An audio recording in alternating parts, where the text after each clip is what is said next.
Hello again. Today I'm talking to you from one of our dormitories, from an A dorm to be precise, and this is where our Year 7 and 8 boarders begin their boarding journeys with us. And if we are to be at home, away from home, then these are really important spaces.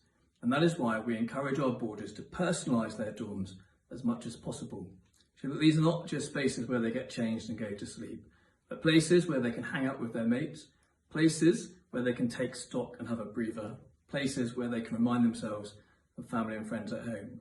So with that in mind, I'm going to give you a quick tour of a personalised dorm space that I've set up as an example. So you're going to need to have a roving camera for this one. So this is a relatively sparse dorm. All of our boarders are at home at the moment. But if I just pan across, you'll get a sense of what we are encouraging. So lots of pictures, posters, letters, photos, giraffes, that's a bit of a personal one if I'm honest. Anything that makes this space something that feels a little bit more personal to the young person is a good thing. Just going to rest my camera. And in terms of making contact, you will form your own patterns and rhythms as time passes. But in those first few days when you're perhaps especially worried about how they're settling and whether they're making friends, I would guard against calling too often. In reality, if your young person isn't calling you, it will be because they are having a whale of a time and they will be incredibly busy. And that is the nature of boarding life. And there are certain parts of the day which are more busy than others. So after school, we have our Wyndham Life provision, our extracurricular clubs and activities. Supervised prep takes place between 6:30 and 7:30. And there's a second sway of Wyndham Life clubs at 7:30. So your son or daughter might be off doing dodgeball or making pizza or swimming or playing badminton. And if they're doing any of those things or the other things that are put on for them, then they will be forging friendships, making links, feeling like they are part of this community. And the sooner and the quicker that happens, all the better.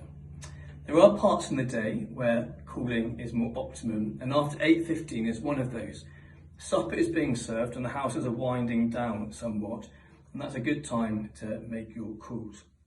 I would guard against talking about younger siblings or pets at home and what they've been doing, although it is a lovely idea to talk about what you might be doing as a family later on that weekend or an expat or a half-term break.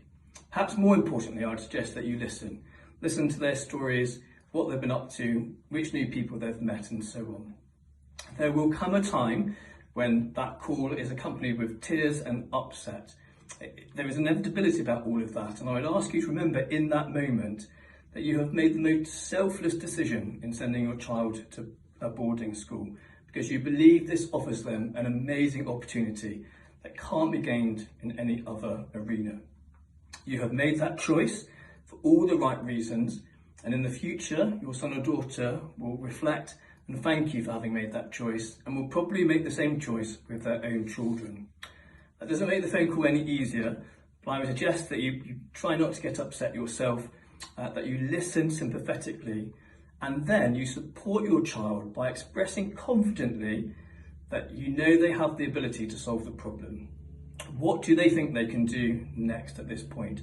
Who are they going to go and speak to about how they are feeling?